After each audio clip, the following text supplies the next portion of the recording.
ನಾಪತ್ತೆಯಾಗಿದ್ದ ಮಹಿಳೆ 3 ದಿನಗಳ ಬಳಿಕ ಶವವಾಗಿ ಪತ್ತೆ. ತೆಂಗಿನ ತೋಟದಲ್ಲಿ ಕೊಳೆತ ಸ್ಥಿತಿಯಲ್ಲಿ ಕಂಡು ಬಂದಿರುವ ಶವ.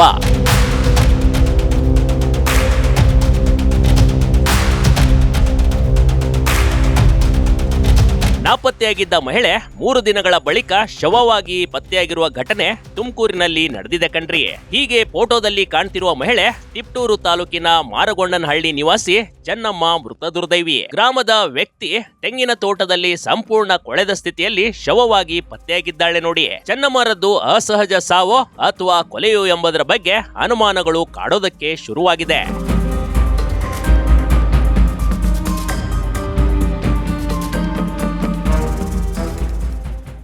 60 ವರ್ಷದ ಮಹಿಳೆ ಸಾವಿನ ಸುತ್ತ ಅನುಮಾನ. ಸಂಜೆ ಮನೆ ಬಿಟ್ಟು ಹೋದವಳು ಕಾಣೆಯಾಗಿದ್ದು ಎಲ್ಲಿ? ಪತಿ ಹಾಗೂ ಮಕ್ಕಳೊಂದಿಗೆ ಗ್ರಾಮದಲ್ಲಿ ವಾಸವಿದ್ದ ಚೆನ್ನಮ್ಮ ಮೇ 7ರ ಸಂಜೆ 5:30ಕ್ಕೆ ಮನೆಯಿಂದ ಹೊರಹೋಗಿದ್ದಳು. ಮರಳಿ ಬಂದಿರ್ಲಿಲ್ಲ ನೋಡಿ. ಆಕೆಗಾಗಿ 3 ದಿನಗಳ ಕಾಲ ಕುಟುಂಬಸ್ಥರು ಹುಡುಕಾಟ ನಡೆಸಿದ್ರು. ಯಾವುದೇ ಸುಳಿವು ಸಿಕ್ಕಿರ್ಲಿಲ್ಲ. ಈ ನಡುವೆ ಯಾರ ಸಹವಾಸಕ್ಕೂ ಹೋಗದ ಚೆನ್ನಮ್ಮ ಶವ ಪತ್ತೆಯಾಗಿರುವುದು ಕುಟುಂಬಸ್ಥರಿಗೆ ಬರಸಿಡಿಲು ಬಡದಂತಾಗಿದೆ.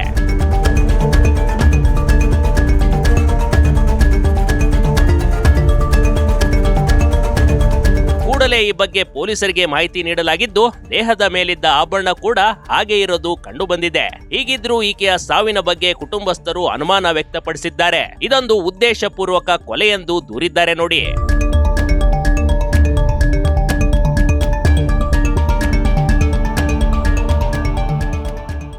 ದಲಿತ ಮಹಿಳೆಯನ್ನ ಮೇಲ್ಜಾತಿಯವರು ಕೊಂದೇ ಬಿಟ್ರ.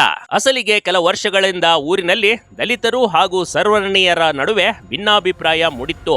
ಇದಕ್ಕೆ ಕಾರಣ 4 ವರ್ಷದ ಹಿಂದೆ ಇದೇ ರೀತಿಯ ದೇವಸ್ಥಾನದೊಳಗೆ ದಲಿತರ ಪ್ರವೇಶ ಕಣ್ರಿ. ಇದಾದ ಬಳಿಕ ದಲಿತ ಉದ್ದೇಶ ಪೂರ್ವಕವಾಗಿ ತುಳಿಯುವ ಪ್ರಯತ್ನ ಗ್ರಾಮದಲ್ಲಿ ಕೆಲವರಿಂದ ಆಗುತ್ತಿದೆ ಎಂದು ಆರೋಪ ಸಹ ಕೇಳಿಬಂದಿದೆ. ಮೃತ ಚೆನ್ನಮ್ಮ ದಲಿತ ಮಹಿಳೆಯಾಗಿದ್ದು ಮೇಲ್ವರ್ಗದವರ ಜಮೀನೊಳಗೆ ಬಂದಿದ್ದಾಳೆಂದು ಕೊಲೆ ಮಾಡಿರಬಹುದೆಂಬ ಶಂಕೆ ಕೂಡ ವ್ಯಕ್ತವಾಗಿದೆ.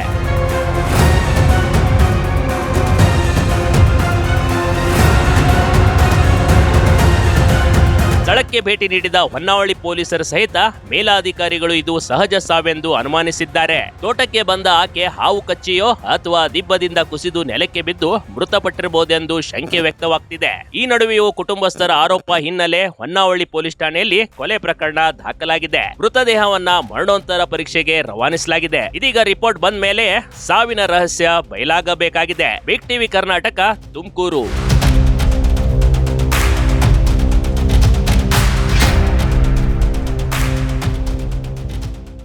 ಬಿಗ್ ಟಿವಿ ಕರ್ನಾಟಕ ಯೂಟ್ಯೂಬ್ ಚಾನಲ್ಗೆ ಈಗಲೇ ಸಬ್ಸ್ಕ್ರೈಬ್ ಮಾಡಿ. ಧನ್ಯವಾದಗಳು.